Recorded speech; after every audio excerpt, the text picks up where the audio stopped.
I'm going to teach you guys how to break a karmic loop in 4 steps. So what is a karmic loop? It's a lesson that you have to learn that you're going to keep repeating until you actually embody it. This is you. This is maybe a chaotic, abusive, narcissistic parent, okay? This is the bubble that you have subconsciously created by learning these patterns and behaviors. Now you think, okay, you went off to college and married somebody completely different. You didn't. You're mimicking these patterns of behavior like the tree of life, the flower of life. Remember this diagram I pulled up in another video? Oh, it looks like what I just drew. You are repeating, you're creating your flower of life by repeating patterns that you learn. Sometimes it looks great, sometimes it looks like crap. If this cycle, if this pattern isn't working for you and it's showing up in coworkers and family and friends and situations, you're constantly in a state of chaos. How do we break it? Well, the first step is awareness. If you can name it, you can heal it. Journaling, dream analysis, therapy, whatever gets you to recognize that there are patterns that you're repeating in different ways. People think, oh, but he's nothing like this.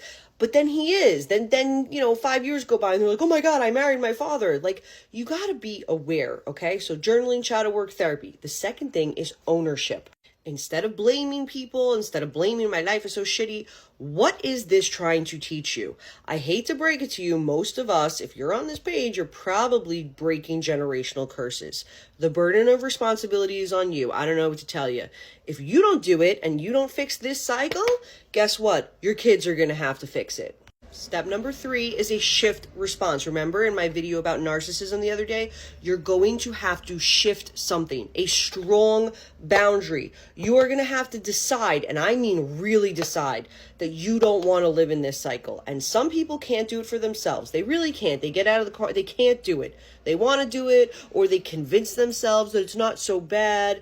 But guess what? Either you're going to face it or your kids are going to face it. So you need to really decide, what is it going to take for you to get out of this karmic loop?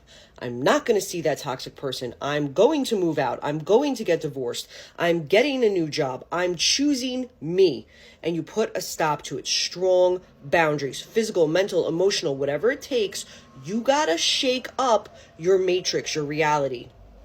And the final step is anchoring the lesson in your daily life so the pattern doesn't repeat. Once you have put the boundaries up, done the work, got out of here you are, right? You're going to be impermeable when you meet another person that tries to suck you in that chaotic loop. You're going to be like, I've seen this before. Not today, Satan. We ain't coming back in this karmic loop. I'm over here chilling. I made my bubble nice and strong, and no one's going to be able to penetrate you because you're going to be able to spot it a mile away. You're going to be like, this looks way too familiar for me, and I'm not getting dragged into your BS.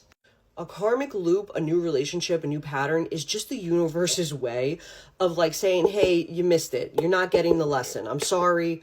Try again. Try again. And a lot of people think they're trying again. They struggle in this. It's like a fish trying to get out of a net. The universe is like, sorry, dude, you missed it. But guess what? When you're able to spot it, you remove yourself. You remove yourself from the BS, from the karmic loop, and then you spiritually level up. You evolve, and then it doesn't happen again. It's healing. It's healing ancestral wounds. We want to get to this point so that the generations that come after us don't have to deal with it. Fun fact, in Kabbalah or Vedic astrology and some other esoteric belief principles, the karmic loop, okay, the reincarnation with somebody is a soul contract. Like, you couldn't figure it out in your last life, so you guys were like, let's try again. This time, we're going to figure it out.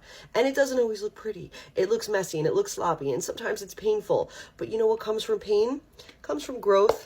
Okay, you don't become a bodybuilder without tearing some muscles, baby. So you're going to become a spiritual bodybuilder, and you're going to fix all of this garbage that you chose to incarnate with, and then you're going to be nice and sovereign, and you're going to be like, nothing can touch me because I'm in a bubble, spiritually elevating. Everybody can F off. That is the goal, my friend. As always, if you have questions, leave it in the comments. If I explain this correctly, I really don't know. Sometimes these ideas pop in my head, and I wake up and I'm like, get the whiteboard out. And then I don't know if it translates, but we're trying to spiritually evolve together, so let me know.